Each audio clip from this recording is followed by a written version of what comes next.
Hello everyone. I'm participating in the panel discussion on the United Nations. The United Nations was formed on October 24th, 1945. So they recently celebrated their 75th anniversary. My area that I'm covering is the Security Council. And we can ask ourselves, what is the Security Council? That Security Council is made up of 5 permanent members. And the 5 permanent members were based upon the Allies who defeated Hitler after World War II. That was the Republic of China, which is Taiwan, the USSR, France, Great Britain, and America.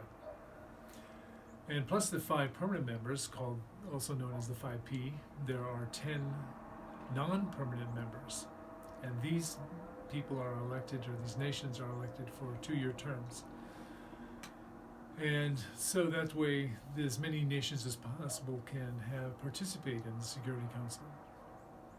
If we look at the United Nations as a whole, and we ask ourselves, what is their purpose? The purpose is really to maintain peace and security in the world. Now, it's not always very easy to maintain world peace. So there are going to be some bad actors in the world, people who are causing trouble. And therefore, it was necessary to create the Security Council to try to convince people to behave themselves.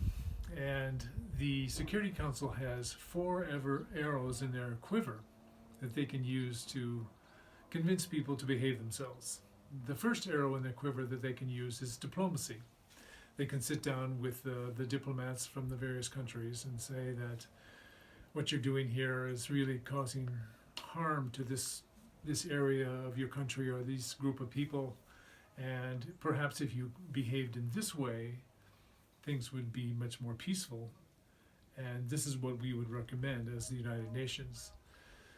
But there are some countries that don't respond to diplomacy, so the second quiver in the second arrow in the quiver is the International Criminal Court, that the Security Council can refer these people who are misbehaving to the International Criminal Court.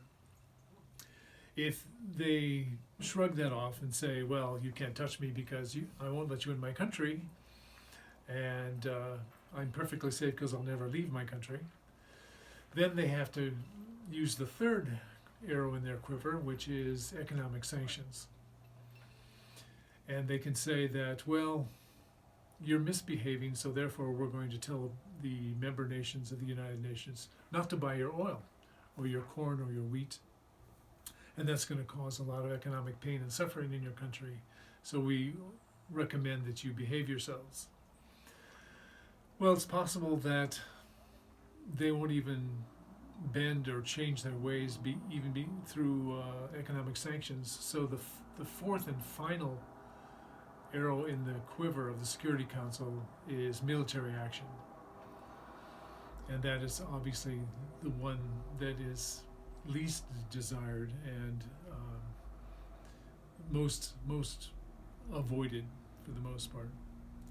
I want to end this preview with a quote by Dag Hammarskjöld, who was the UN Secretary General from 1953 to 1961. He said, "Our work for peace must begin within the private world of each one of us. To build for man a world without fear, we must be without fear.